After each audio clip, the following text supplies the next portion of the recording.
First viewer, great, thanks for joining. We're going to wait for a few more. Thanks for joining. Thank you, hello, Christy.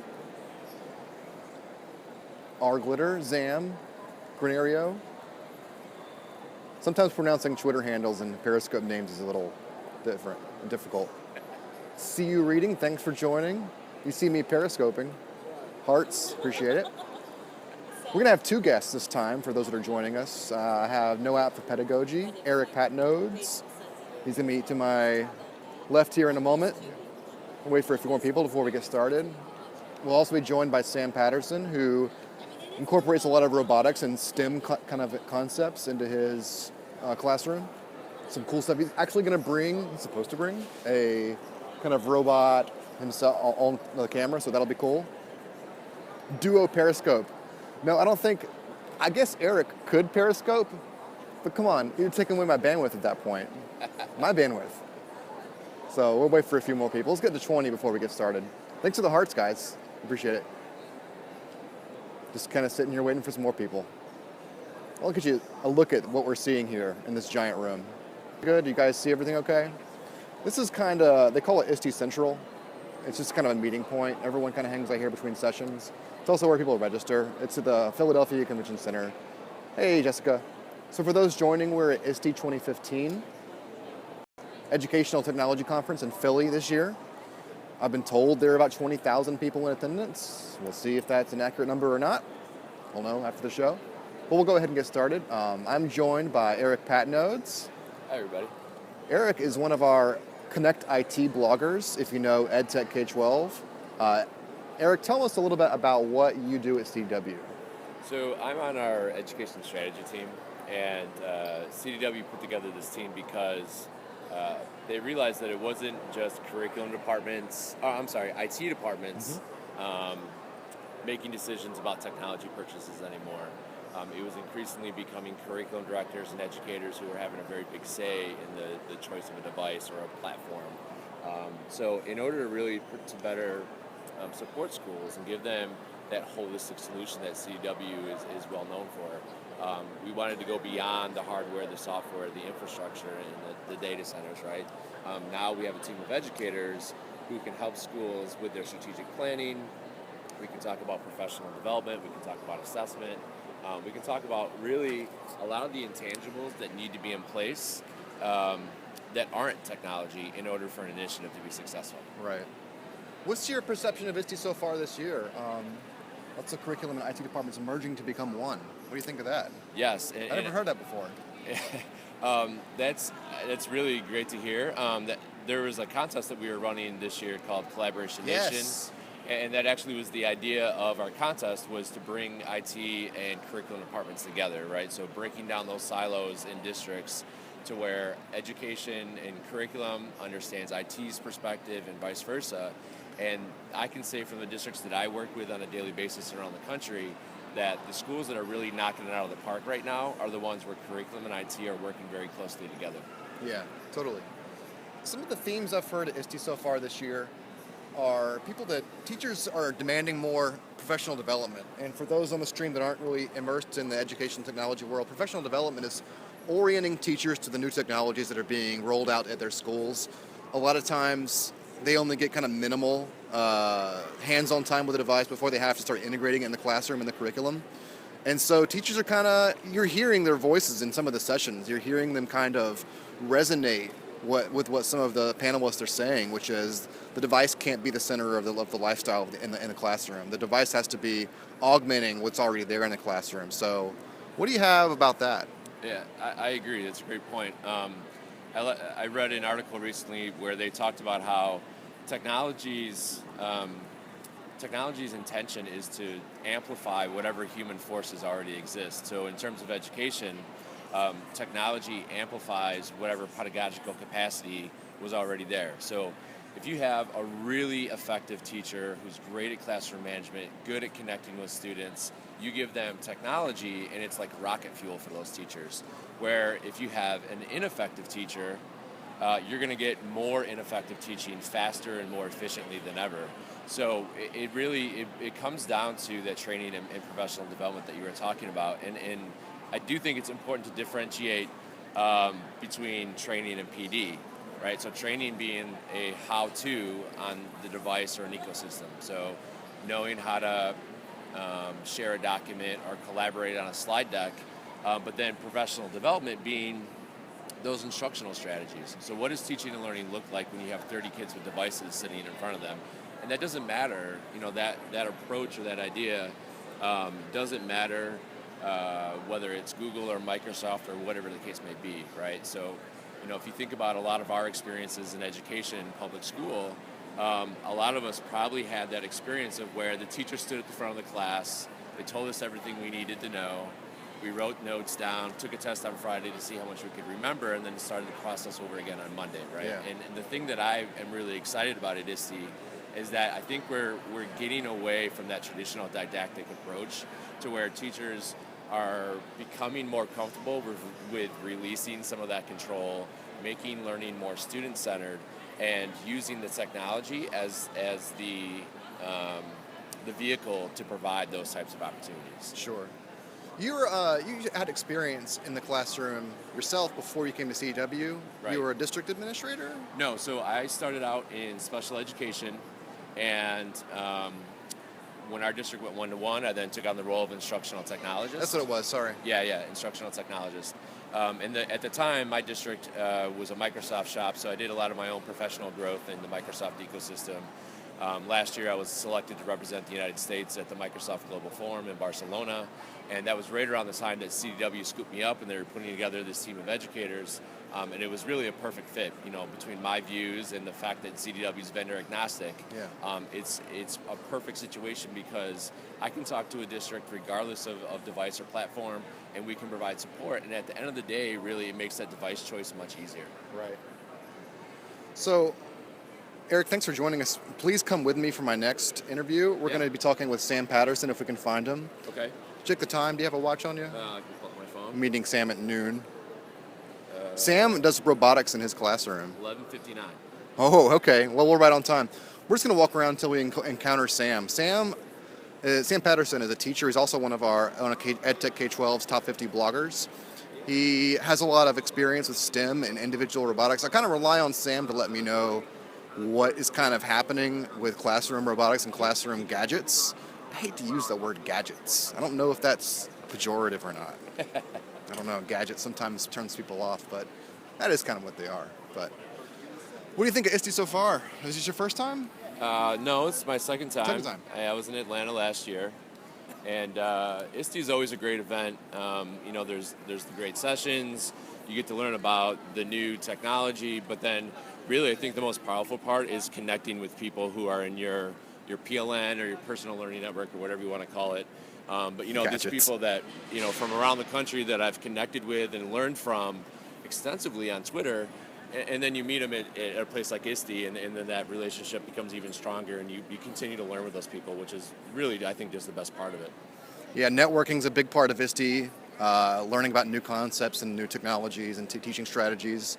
It's also just a way, I've described this before, it's kind of like a celebration of teaching and what's happening in the classroom in general, and also a way to just meet what someone across the country is feeling about this current state of education and where do we go from here. A lot of planning, a lot of high-level concepts are discussed in these conventions, in addition to on-the-ground actual products that are actually being rolled out in classrooms. So I'm not seeing Sam yet, but we'll hopefully run into him pretty soon. Sam's supposed to have a device himself with him, and I'm not sure if he requires setup time for that or not, but we'll see. That would be cool to have on camera. So we're just going to keep walking around and hoping we encounter Sam. I know him on site. I'm not 100% sure if he knows me on site. There's the ISTE board chair. Yeah, it is a cool show. It is kind of the Super Bowl of education technology conferences. It's one of the biggest, if not the biggest. It's the biggest that I know of. Biggest in the United States. Is it? Yeah. Okay. I always wondered if there was like some kind of runner-up that was closer to it or not, but I don't know. I don't know the exact numbers. There's one in Europe that supposedly is like 100,000 people. Oh, wow. I forget the name of that one, but ISTE's the biggest in the U.S. every year. Huh. This is a cool room we're walking around in. For those that haven't seen it yet, we're in the Philadelphia Convention Center. I've never been here before myself. I'm kind of a newbie to Philly. I'm not seeing Sam yet. I might have to tweet him, which I don't want to have to get off of this connection because I like having a longer stream and gathering more people as we go. But Sam's going to have some cool stuff on camera.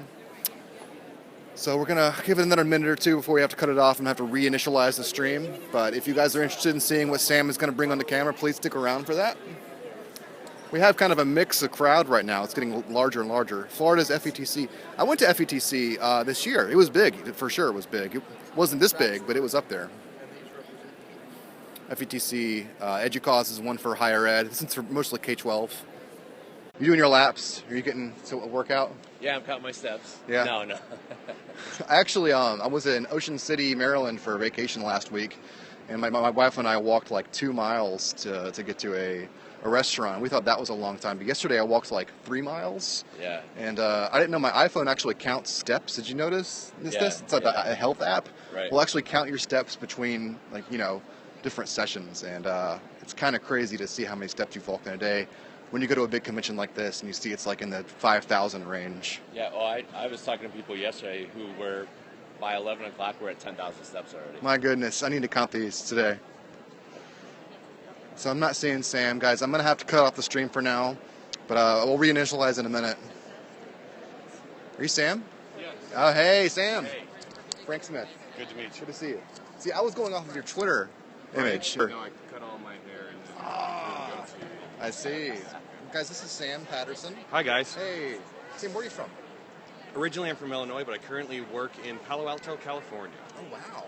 All the way out there. Super exciting, yeah. How long have you been in California? I've been in California since '98. Oh, okay. You've I been there think. for a while. Yeah. By from, you meant born and raised. Right, born and raised. Then when grad school came along, I headed out to the coast, and my parents were like, "We'll never see you again," and I'm like, "I love you anyway." Yeah, totally. Yeah. So what do you have for us? Do you have any devices? Let's go to a corner somewhere we can actually use them. I don't want to get in the way of anybody. Right. So for those that are joining us, Sam is an educator from Palo Alto, California. We're here at ISTE 2015 in Philly. And Sam incorporates a lot of robotics in his classroom. I actually kind of rely on him to see what's happening with robotics and STEM in the classroom. So we'll see what he has in his magic bag over here. Does it require setup time? Not much at all. No. Okay, great.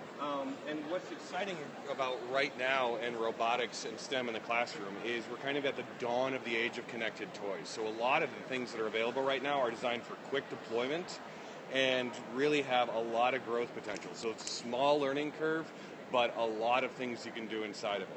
Cool. And so we'll just get past my lunch. Yeah. And I did the same thing yesterday.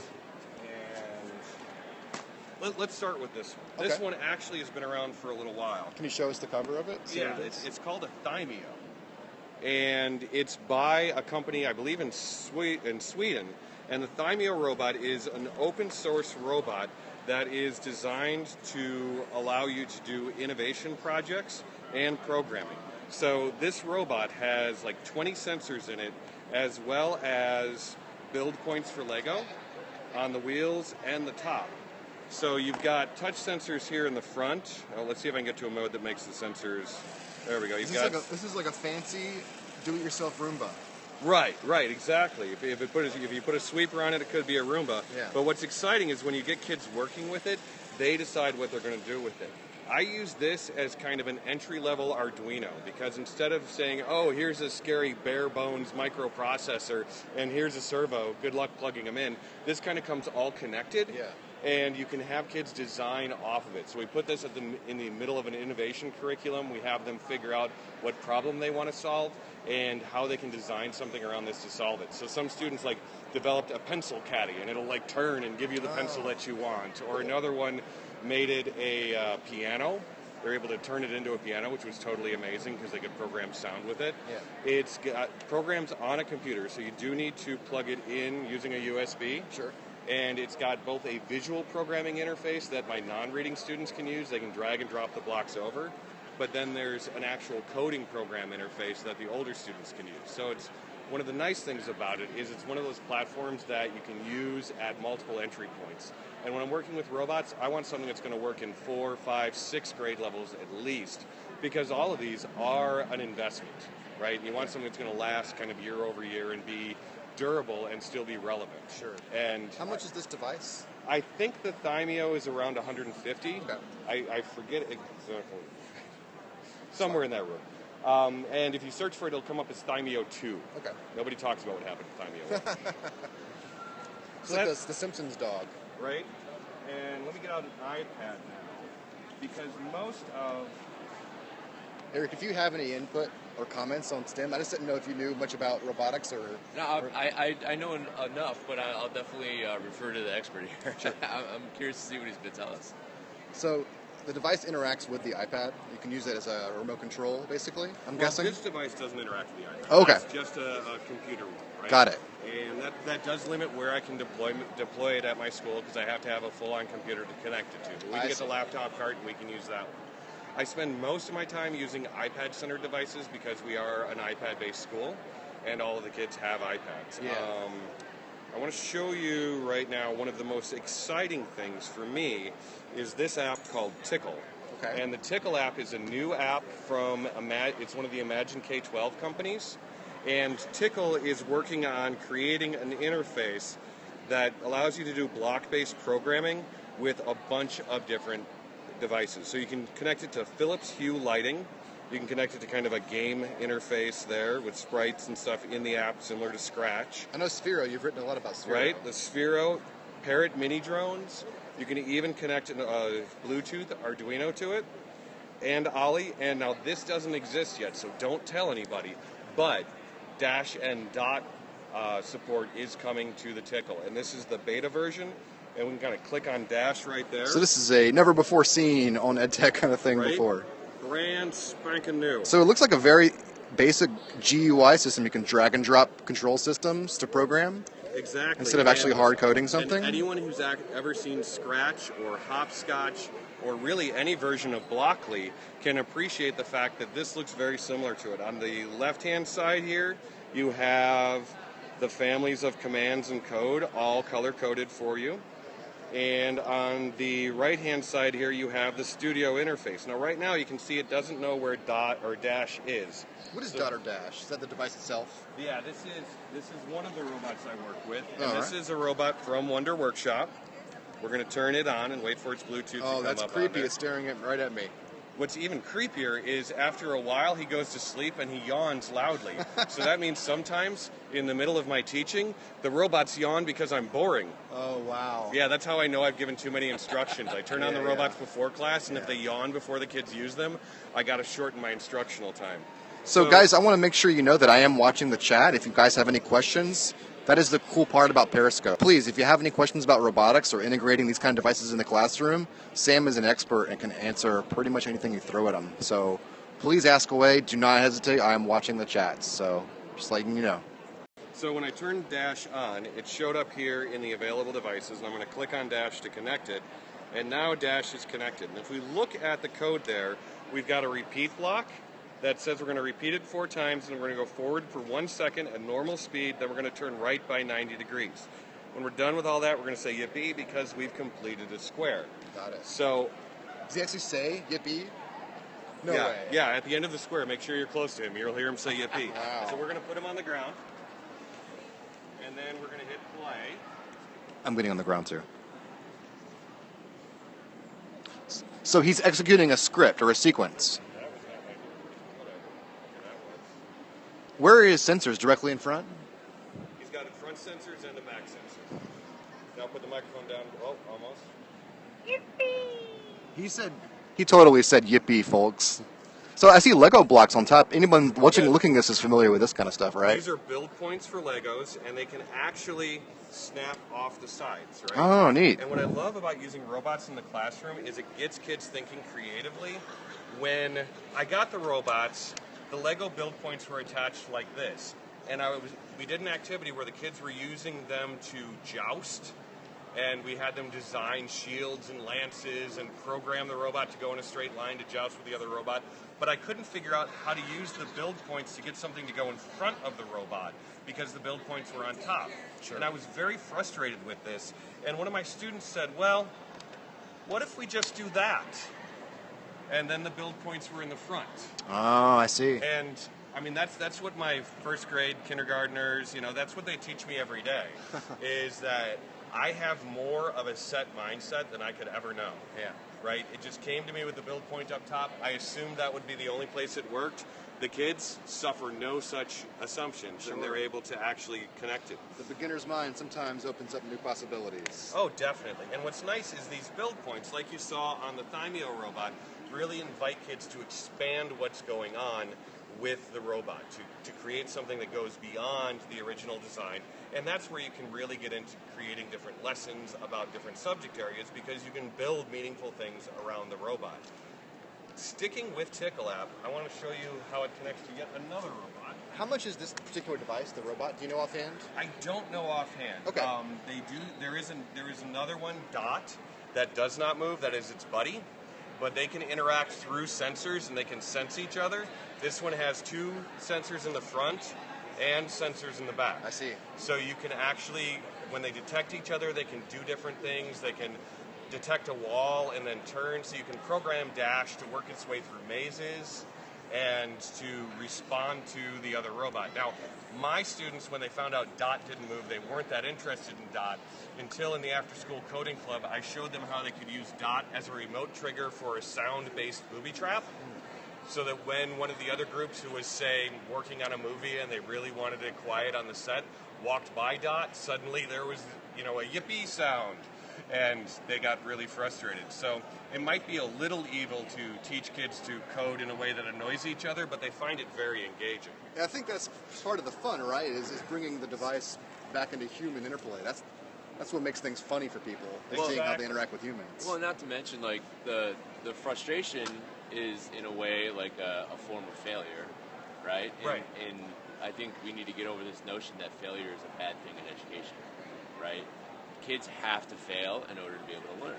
Sure. And experiencing that frustration, it builds a bunch of skills. It makes those kids, so where I'm looking for, like, the ability to, like, overcome and continue doing what they're doing. You know what I mean? Like, they need persistence, right? It makes them persistent or persistent. So anyway, so I love that idea that it's a little frustrating. If it was easy, it wouldn't be fun. How do people get these devices? Where did you get your device? You can get these devices, I know these guys sell not only on the Wonder Workshop website, but also on Amazon and several other places. Is there a price for teachers, or is it kind of everybody gets the same price? I think it's everybody gets the same price on these guys. If you are interested in buying a quantity, like you're like, that's what our school needs, and I'm in the position to buy a number of them, I'd contact the company and ask if they could give you a good quote on a group. Another robot, I'm going to stick with the Tickle app. All of these robots have apps that come with them from the company, but I am so impressed with the Tickle app, and it works really well with my K through 8 block-based coding continuum.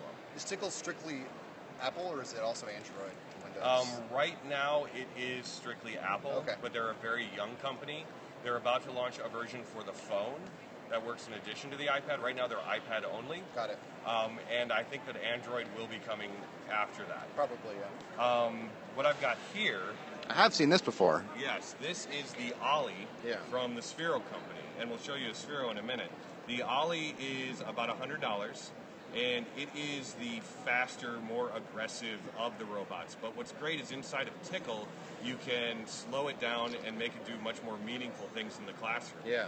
Now, what Tickle allows me to do is I can add an Ollie to the program here. So I click on this one to connect with Ollie, and his lights come on to tell me he's connected.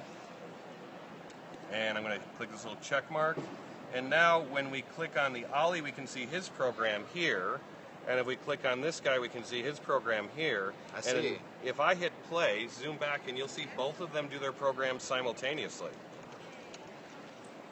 They almost rolled me over. Can they interplay? They can interplay. In fact, you can program one robot to respond to the other. I don't... Oh my god. Robot Wars! It's happening! This is the beginning. It smashed into Ollie and then it said yippee. It smashed into Ollie and said yippee. This is the beginning of the Robot Wars. You're here. Ground zero, guys. Humans are next. Now, give me a moment to connect the Sphero. Sphero is so cool. I have to say, I know that Ollie's probably more capable in terms of what it can do. Like, looks like it has more traction, but just the look of the Sphero is so futuristic. It looks like it's from a decade from now. Right. You know? Right. Or Look it at this looks like thing. It's from the middle of the next Star Wars movie. Exactly. Yeah, yeah. It It actually was. is. Yeah, I The saw that. BB-8 robot In the trailer, was yeah. based on Sphero. No Actually, way. The company worked with Lucasfilm to create the BB-8 robot. That's so when you cool. see BB-8 in Star Wars, that's exactly the same technology you're getting in your classroom. Is this considered a spoiler, do you think? No, they've got it on their website. If you go to Sphero.com, I'm just kidding. and you look and even if you go to their education spot, Yeah. at the very top, there's a little BB-8 outline, and if you click on it, it Nice. shows you the BB-8 video. They haven't told me when they're going to release their own Death Star, but I think it's probably coming. Planetary annihilation capability is optional. Sold Right. separately. Now I'm going to go back to Tickle. So, Sam, I want to interrupt real quick. Like, you've shown us 3 devices. You've shown us how they can be used in the classroom. You've told us about how engaged your students can be with them. What's that like for you and other teachers? Because, I was in school 15 years ago, and there was nothing like this in my classroom. And I'm imagining other curriculum has to happen alongside it. Are other teachers jealous of all your awesome toys? They're not jealous because all they have to do is ask, and I show up in their room. As the tech integration specialist, I'm trying to get these in as many rooms as possible. And what we do is when we bring them into the rooms, we try to set I call these high engagement tools. And I try to set the highest challenge learning goals that we can. So even with my kindergartners, they're never using the robot alone. We're using this to teach social skills and sharing and cooperation and how to take care of your learning partners and really communicate. And it's a high stakes game because everybody wants their turn with the robot. Yeah. And it's amazing the conversations you can have around that. Now, I'm not going to tell you they don't cry because they get super invested in what's going on. So there are fist pumps and there are tears, and both of those are really assessment points. Now, the thing that I love pairing with all of these robots is masking tape, because you can tape out a course on the ground and have them follow the course. Or the other day, towards the end of school, I set up a robot stations room, and we had a race course that they could do if they wanted to. There was a dance party area, so we taped off a dance party area, and the tape's important because you tell the kids, you got to be on the outside of the tape, and then they're not stepping on each other's robots. And it also forces them to program the robots back and forth to them and not just go get the robot when they can't figure out what it's doing. If teachers want to learn more about this, do you have like a central place where you share your ideas, like a shared Google Doc? Well, I do Anything a like lot that? of blogging on mypaperlessclassroom.com. Sure. And that's probably one of the best places to go. And I'm also on Twitter at SAMPATUE, and I respond directly to questions. I'm always excited to learn more stuff. But Sphero Education has an amazing site. You can check their site. There's always really great resources. Wonder Workshop, likewise, is working hard to curate awesome lessons that teachers are coming up with. I'm going to add this next robot to Tickle here. I'm going to tell it we've got a Sphero here, and it found the Sphero already. And Awesome. You can see that it's loaded basically the same default square program into Sphero, but I think we're going to give him a little advantage here. Should I back up this time? Yeah, let's and I'll aim this guy real quick. I'm going to stick closer to you so you can stay on the mic. Me and Sam have both been on the ground. So, well, and that's one of the things, like, when I talk to teachers about instructional design with robots, step one is whatever you're doing on the desktop, put it on the floor. Oh, okay. What does that look like? Yeah. So if, for example, in kindergarten we're doing a sequencing activity where you have 4 cards of Susie getting ready for school and they need to put those in order, put those 4 cards on the ground. Put 3 kids solving the problem of programming the robot to get from the first card to the second card to the third card to the fourth card, and make them do real programming to do it, and suddenly they're doing multi-level sequential thinking. You've taken a sequence lesson which has one dimension and you've made it multi-dimensional. Now, here we've got our 3 robots. They're all programmed to make a square. I'm going to hit play. Sphero seems very aggressive compared to the other 2 guys. Yeah, well, we set his speed a little faster. Okay. And we can crash it. Hold on. Let's open that up. I'm not saying aggressive is a bad thing. It makes for good periscoping. Right.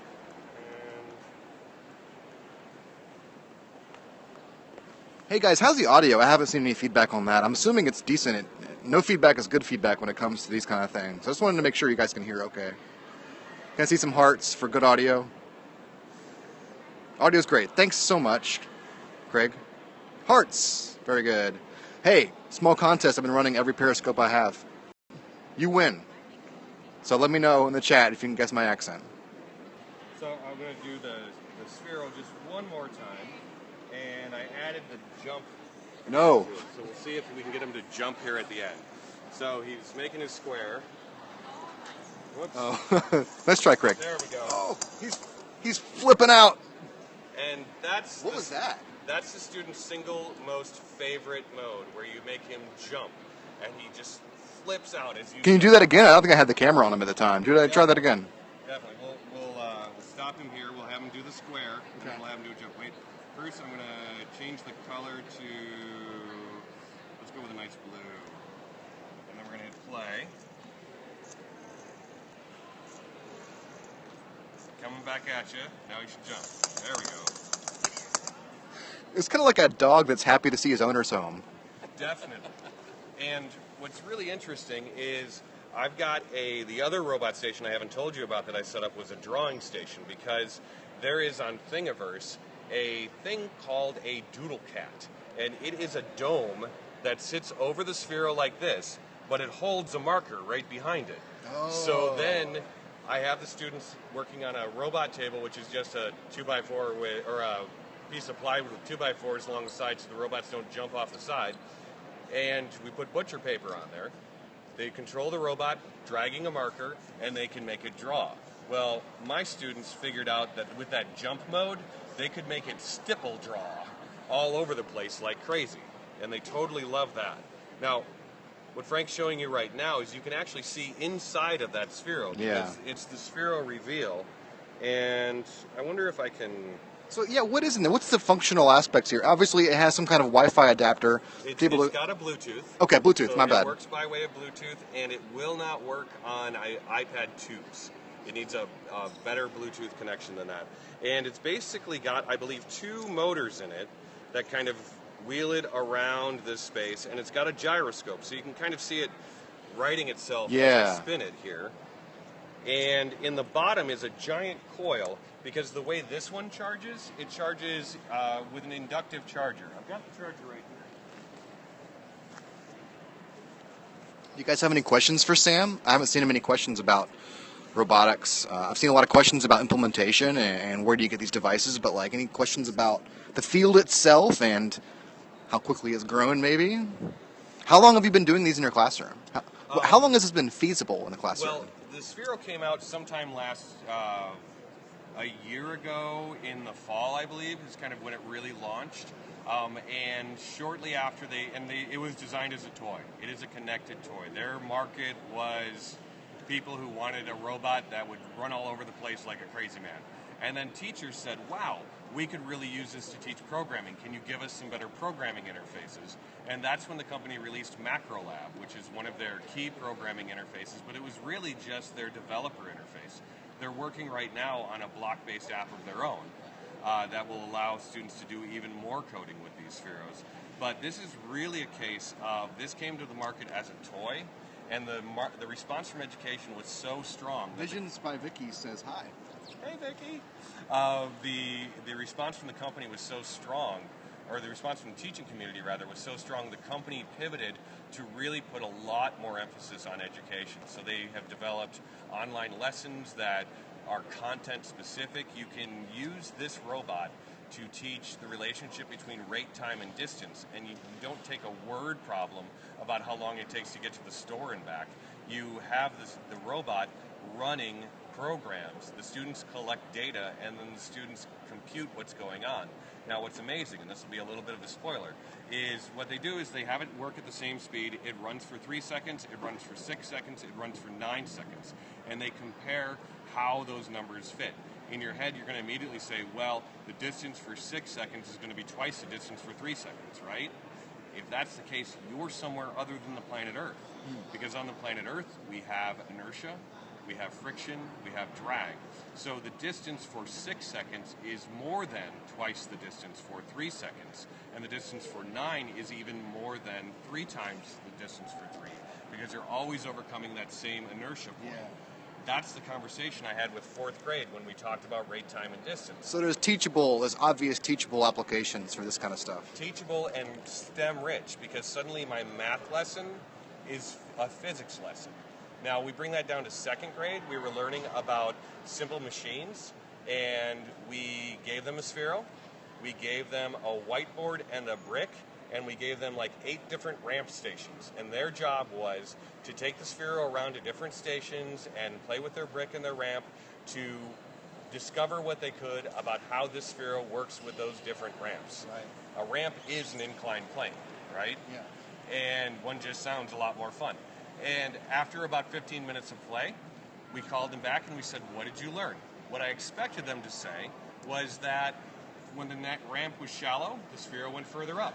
When I got a running start, the Sphero went further up. They said both of those things. And then they said, when I took my whiteboard and I leaned it against a steep ramp, the Sphero was able to go much further up. Okay.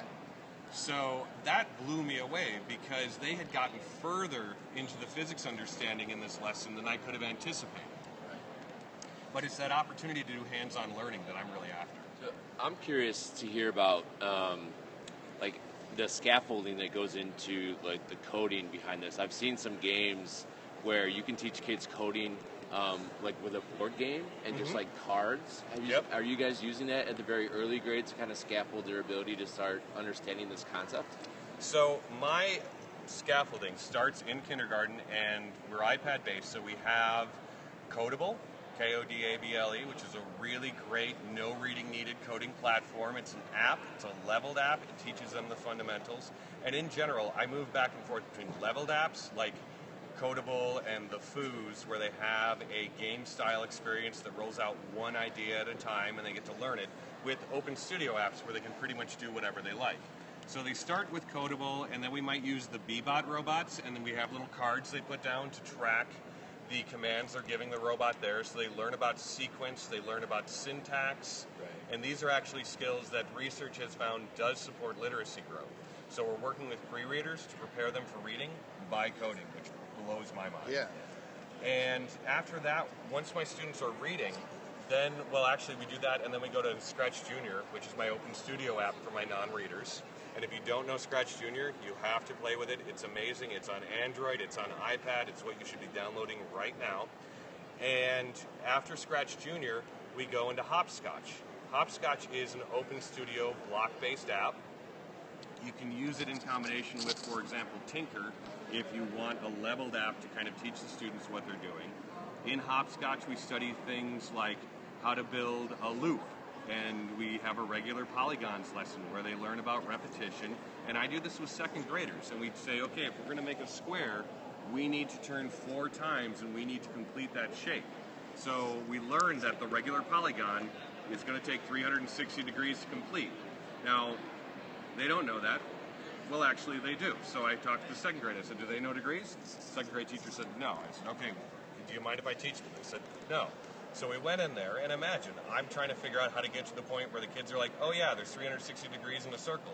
So I started asking them about circles. I've got a whiteboard and the clock, or a whiteboard marker and the clock, and I'm drawing dots on the clock to give them the idea of what 90 degrees is versus whatever. After about 2 minutes of conversation, in the back of the room, one of the kids says, isn't there 360 degrees in a circle? Now, thank goodness for that kid, right? I don't know how long that lesson would have gone. But, you know, once we got to that point, we wrote that number big on the board. Yeah. And then we said, okay, if we're going to turn 4 times, what we need to do is we need to press that Siri button, and we need to say, Siri, what is 360 divided by 4? Now, I got the teacher's permission before I taught the kids to divide using Siri, but that's order of operations right there. That's Common Core standards, left, right, and center, right? Sure. They don't have to know how to divide, but if they can set up that equation, which is what they just did orally with Siri, they can get the answer. So we set up a T-chart. If I've got 4, I need to have, 4 repetitions, I need to have a rotation of 90 degrees. What if I wanted to make a triangle? They said, well, you'd have 3. And I said, okay, we wrote up 3. We had them divide, figure out what 3 was. Boom. Next step, seriously, the next step the kids went to was 7. I'm like, we can't put 51.4 into Tickle. Just put 51. It'll Yeah, be yeah. fine. And then they're like, but it's not the same. I'm like, it'll be close enough, I swear. Yeah. So that's kind of how we scaffold that, and it also allows me to spiral those skills from one medium to another. So we go from something that's just on the iPad, so after they learn how to do that in Hopscotch, we do it in Tickle with a robot. So they draw the designs inside the app, and the next time I come, I bring the robots, and they make the robots do those designs. Are the peanuts on the back floor. there, are those for you or are those for the robots? That's people power. Okay, The people robots, the robots just need electricity. Got it. I didn't know if there was some kind of interaction with those peanuts or anything like that. No, Okay. no, that's really just making sure I don't get too grumpy. That's at this important super too. amazing It's important conference, to right? charge your devices and also eat properly when you're at a convention like this. It's all related. It makes sense. Well, Yeah. well, I gotta say, man, I'm really impressed at your ability to articulate the teaching and learning aspect of this, right? Like, and how you're explaining the different concepts that kids are taking away from the robotics. Like, I think it's really easy Good call, Craig. for people to look at this and say, oh my God, robotics is so cool, let's go out and do this, right? But you clearly have an understanding of how this actually improves learning, right? Which I think we really have to keep at the forefront of our minds all the time. Well, Mitch Resnick, the guy who was so nice to help design Scratch and bring that to us, is pretty famous for saying, first you learn to code, and then you code to learn. So that's what I'm really focused on, is once you've done the hour of code and your kids understand that I can create a sequence of commands and make something else happen, what do you do with it then, right? How do you actually bring that into your classroom as a mode for developing and expressing your own understanding? Right. So, how has like curriculum planning and curriculum writing changed? Thinking about these types of tools that you have now, like, are you incorporating it are you working with curriculum directors or department chairs to embed this within the curriculum, or how's that working for you? Well, at my local school, I work at a very small school, and I'm actually lucky. As a tech integration specialist, I'm in a very well-supported position, and for every hour I'm in the classroom, I actually have about an hour available to plan with my co-teachers. So, and they're usually in the room when I'm doing tech. So there's a lot of on-the-ground level collaboration we're doing. But what I'm doing right now is I'm actually working on a book called Programming in Primary Beyond the Hour of Code. Cool. That will kind of lay this out for any teacher who says, that is interesting to me, but what does it mean to code to learn social skills in kindergarten? What does it mean to code to learn math with a robot? What does it mean to use coding to learn science on a desktop? Right.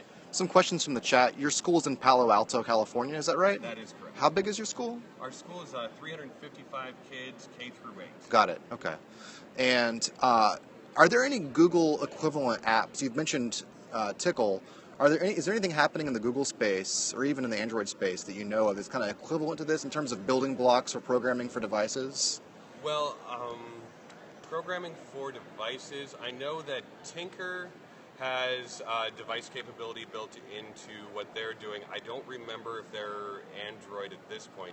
What's ironic is almost all of this is built on a Google product, which is the Blockly code. Oh, cool. Yeah, all of that block that looks like Scratch that people are using is built on the Google Blockly platform. So the simple GUI coding interface is Yeah. what you mean? Okay, nice.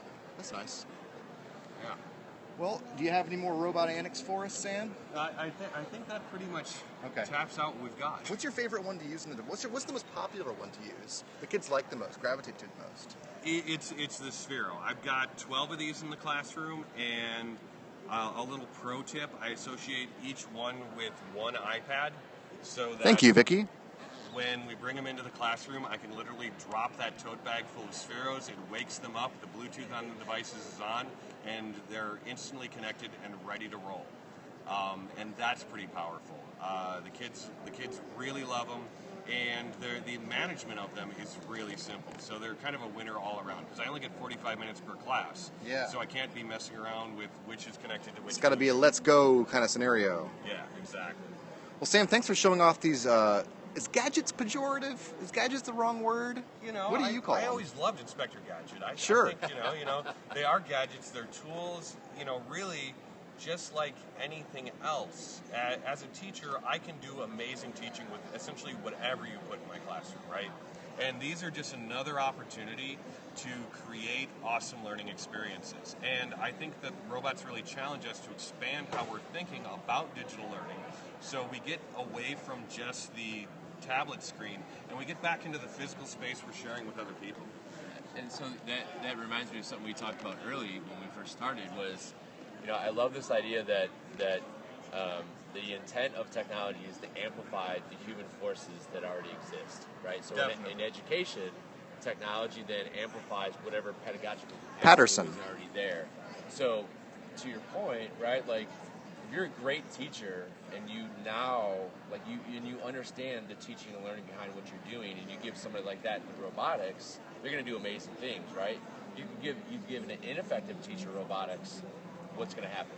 Right, and really, the way that technology is changing and growing is an open invitation every day to innovate our pedagogy towards what we most hope for. I'm a shamelessly blatant progressivist. Like, I love John Dewey, Piaget, etc. And these mobile devices and robots really help us fulfill the promise of progressive education. It's a little ironic. You can go onto YouTube and you can watch a black and white movie about progressive education and John Dewey, and you can be like, yeah, I think we're finally at the point where we can make that happen, right? Because we have the means of production. All of the students can look up whatever they need to. We don't have to rely on the teacher to know everything. And honestly, when you get into working with these kinds of robots, you can't know everything. I can't learn faster than the kids. What I need to do is I need to create an environment where they want to discover what's going on with the robots and they can teach me about it. Well said. Thanks a lot, Sam, and thanks, Eric, for joining me on this little quick Periscope chat. And thanks to you for watching. And if you have any more questions, I'll be here throughout the show at D.Frank on Twitter. Sam Patterson is Sam, Patue, on Twitter. And Eric is NoApp4 Pedagogy. So let us know if you have any questions. Will I post on YouTube? That's the plan, I think.